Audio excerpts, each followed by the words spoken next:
Hello. Welcome, everyone. If we haven't already met, my name is Claire Jones, owner of Liminal Clarity, and I am a flow expert for the women visionaries, innovators, creators out there who basically want to achieve more in less time with less stress, because that's what we all want, right? So I am jumping on today to talk about how we can increase our creativity, our productivity, our innovation, and aligned flow, even in times of change, stress, and or transformation, which a lot of us are going through, especially since the pandemic started. So if you're catching me live or if you're watching the replay, please comment, tell us where you're tuning in from and what your favorite flow state activity is. So before I get into the nitty-gritty, though, I wanted to let you know that I'm opening up the 3 last spaces to those of you out there who want to move in harmony with your truest selves by cultivating intentional flow, which we're talking about today, and productivity to achieve your life's work with ease and joy. So if you're interested, please book a call with me. I'll put the link in the comments if you're joining me on Facebook. It's going to be in the description if you're joining me on YouTube. And all right, so how have I implemented focus time activities over the years? So one tool that has really helped me and continues to help me every single day is my Google Calendar. It is pretty much running my life on a daily basis, on a weekly basis, on a monthly basis, and that's not a joke. I just do whatever my Google Calendar tells me to do. And because I've intentionally set it up in advance to balance my various priorities, responsibilities, and goals.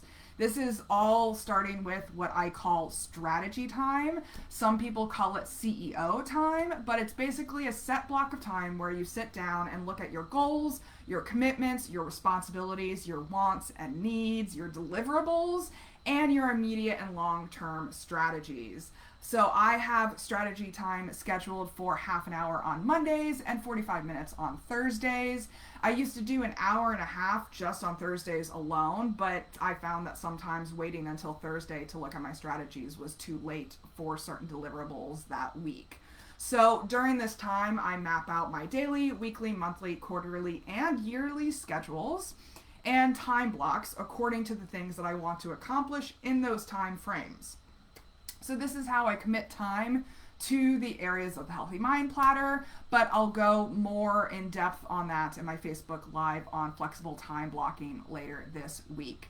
For now, I want to specifically talk about how I use my calendar to prioritize focus time. So focus time means focusing on one thing at a time, obviously, and my use of strategy planning and time blocking allows me to do that very easily. So whenever I have a block of time committed to a single activity on my calendar, I can totally immerse myself in it without wasting time and energy questioning it. I don't worry if my time is better spent elsewhere. I don't think about the other things that I need to do. I don't get distracted by social media or text messages or people calling me. I can sink right into that specific task that's on my calendar with a singular focus because past Claire already made the decision to prioritize it.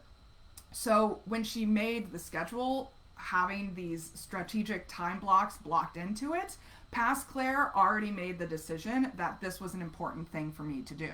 So present Claire just has to listen to past Claire. And it really creates this wonderful sense of self-trust and self-responsibility over time.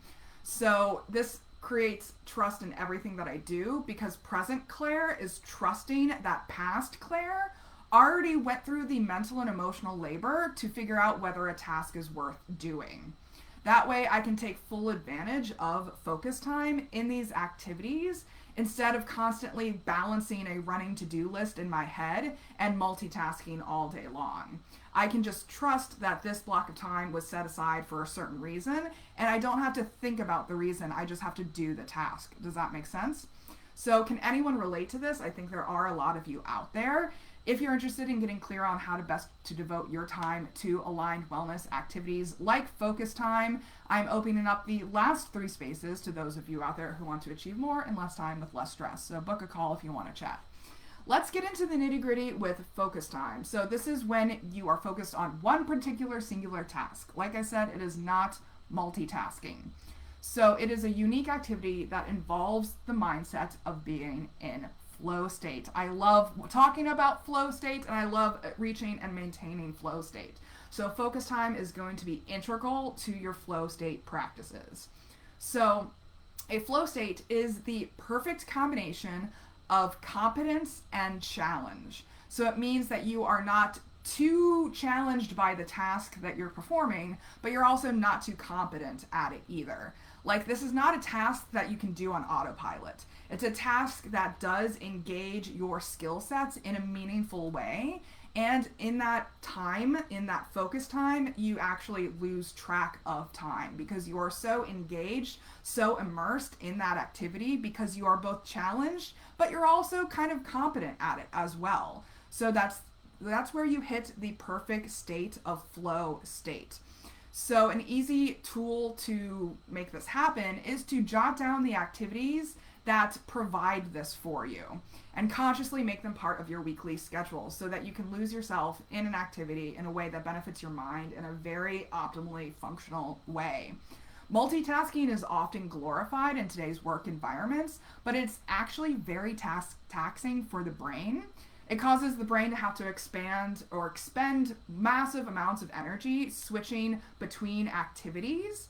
So you will get depleted, you will feel exhausted, and actually get less done, even though it feels like you've accomplished a lot. You've accomplished a lot of little things, but you're not actually accomplishing a good chunk of something. The quality of your work is going to suffer as a result, and you will feel scattered, unfocused, and stressed. I definitely learned this from a personal experience. So when people think of flow state, I sometimes get the question of like, is this only creative activities? Because I use creative activities as my examples of flow states. Like writing my books, writing my novels is an example of flow state for me.